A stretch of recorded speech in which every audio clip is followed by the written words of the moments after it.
I practice at night because I know you guys don't like to put suntan oil on during the day, so we decided to go at night. And what I've tried to do is create an atmosphere.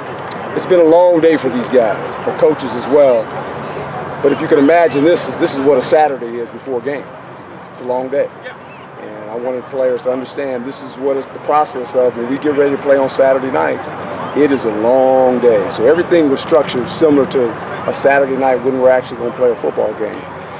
You anticipate the energy being good in the first practice with helmets on, a bunch of new guys. I thought the new guys, after about halfway through, the tempo got to them, and that's okay because these guys, the veteran guys, have gone through the spring and they understand the tempo. But I thought the effort was good. Now we have to clean up the errors. We talked about errors. We talked about mental errors, and it starts with alignment, assignment, and then knowing what to do. So that's the teaching part of it. But it doesn't surprise me, the effort. I thought there was good energy. What are some of the position battles that are pretty intriguing to you right now? Well, first day, I mean, it's kind of like you just throw it out there. I mean, you guys have watched this team, and you've been around this team longer than I have, and I think we know who's who for the most part. But there's some intriguing battles, especially at the safety positions, and probably some jockeying at the corner positions and at the linebackers. We got some young kids that I wanted to see them run. You know, you see them run in the weight room, and you see them run out here, but running in a football environment. We've gotten some more speed on defense. I think we got a lot of speed on offense. What about Crump? You're talking about linebackers. How did he do today? Who's that, ma'am? Crump? Yeah, he was fine. I mean, he hadn't played in a while, you know, and I think we're going to bring him along slow. We're going to use him in a way where we can knock the quarterback down. That's what he does, and you got to knock the quarterback down in football. That's important. You obviously don't know a lot about what you're going to get from the players yet with one day on your books, but in terms of I guess the progress of the entire program, what you've tried to do, how are you feeling about Well, I feel like they understand who their head coach is, and I think they understand who their position coaches are as well, and that's the part of it. You know, that's what you go through in the spring, and I think consistency is what they want. I think they want to know what's expected, and you got to be consistent with it. And I think they understand that now. And it's been a good learning period for the coaches, for the players, and now we have 21 practices left or something like that before we actually play a game, and then we'll find out a little bit more about who we are as well. We need to back up about 10 feet. They're running a drill this way, about 10 feet. Yeah, we don't want to stop the football team from getting better. You're pretty frank about the challenges in the 2019 recruiting class. We talked about all that. Do you think in terms of timelines, how soon you need, or how much time you need to get this thing on No, track? you know, I've always said this, and I've always looked at it through the eyes of the player. You want to win like right now. That's kind of important because it behooves you not to. Just imagine if you're a senior or you're a last year Pro Bowl player, and the head coach walks in and says, "Hey, we're in this mode of trying to rebuild, and we're trying to do all these things." That guy said, "Man, coach, I want to win." You know, that's what we want to do, and that's what everybody wants to do. And my mindset is always to do that. It's just to win. And when you win, things are much better. Everybody's a little bit happier. When you lose, it's to me, it's something that I don't like at all, and I think no player likes it. But how much are you willing to do to not allow that feeling to be in your belly? Is the price that you have to pay to win worth the prize? And I think for the most part, when you feel that way, you know, winning is one of those deals where it's almost, when you win, it's like, it's relief. Losing is misery. Losing is misery, which is it. It's never really fun. Coach, what are your thoughts on Manny and just being behind him in his leadership as a Well, he's really done a nice job over his career here. Historically, when you go back and watch how he's developed as a young man, as a leader, he's starting to get some accolades, you know, as far as awards that he can receive.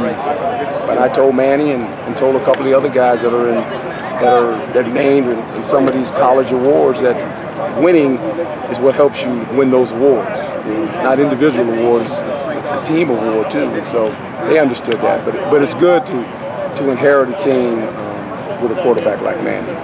What about behind Manny? Obviously, he's pretty thin at quarterback. Yeah. Well, you know, it's like anything else. It's the guys that behind him. I think as coaches, we realize that if Dylan has to go in, might not be the same offense.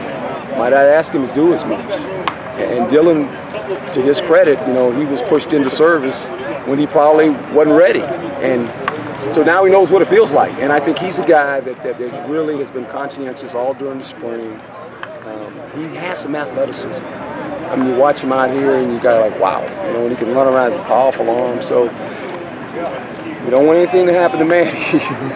Trust me, I lived in that world before losing quarterbacks. And but if Dylan has to play, I mean, I'm sure we can do some things that highlight what he does. And he doesn't have to do it by himself. There's enough pieces on offense now where, you know, we don't know exactly who all the runners are, but we got a few. That'll be interesting. There's a nice running back battle all of a sudden, you know, with some guys that can do some things. We got to find out who they are. You know, we got to find out what their strengths are. Our offensive line looks a lot different now than it did in the spring, you know. So it's kind of fun watching those guys, and I think they walk out here like we have a chance to be pretty good offensively. I mean, they were pretty good last year, so I think the added players helps. Is Ryan Kelly a ways off from being able he's to go? not even throwing yet. You know, so I mean, he's a little ways off, and it's a shame. Anybody because wants he was Joe a talented Connolly? guy. Joe Connolly was over here. Coming out of high school, I had him in the underline game. It's just, you know, injuries are a bad part of it, especially for a quarterback. You got the thing that you throw with is injuries. It's not a lot of fun. Right. And as far as the position battles, Herm, I mean, usually it's like 2 weeks. You want to see what you have there before you get things ironed. You know, but I think defensively more than anyone else. You know, offensively at a few positions, but I think we have enough at the receiver core where there's going to be probably a rotation. Running backs, we'll figure that out. Defensively, that's where we're going to have to figure it out. You know, who are going to be the rotators in the secondary and with the linebackers. So there's some young, talented guys here. They don't know what this is the first time they ever practiced. Right. It's the first practice, right? So you can imagine how they were feeling. But I just wanted to watch them run. We got some guys that can run. If we can get them running in the right place, then we're okay. Did anything jump out at you as far as a change from the spring till now with physical development of guys? Yeah, and that's all Joe Connolly. I mean, these guys couldn't wait to see themselves, the before and the after, right? And you guys have been here in the spring. You can look at these guys. We didn't change their jersey numbers. They're the same guys, but they look a little bit different, which is good because we play in a conference where you need length, you need strength, you need all of that, and I think these guys have really improved, and I think they feel better about themselves. Coach, you seem to have a special relationship with Chase Lucas. What's it like seeing his development? Yeah, well, he plays the position I play, and got a little bit of personality like I had, and I mean he is a raw, talented player. Things can go up for that, you know, and I'm always on him. I mean, he's my guy. There's no doubt about it. Everybody knows how I feel about it. We've got a pretty special relationship. First time I took this job, he's one of the first guys I met, and I grabbed him. I said, okay. He knows when I say okay, he knows what I mean. And so he's got a chance to be a really good player. He really does. He's got a lot of talent. What does it mean for you to get this going again? Oh, this is who I am. This is what I do. This is my passion. I tell people all the time, I've actually really never had a job. I've been a football player, a football coach. I went away for a little while and talked about football, but I'm still a football guy. And this is the world I love being in. I'm indebted to this game. I owe this game more than they can ever pay me back. I'm just trying to pay it back.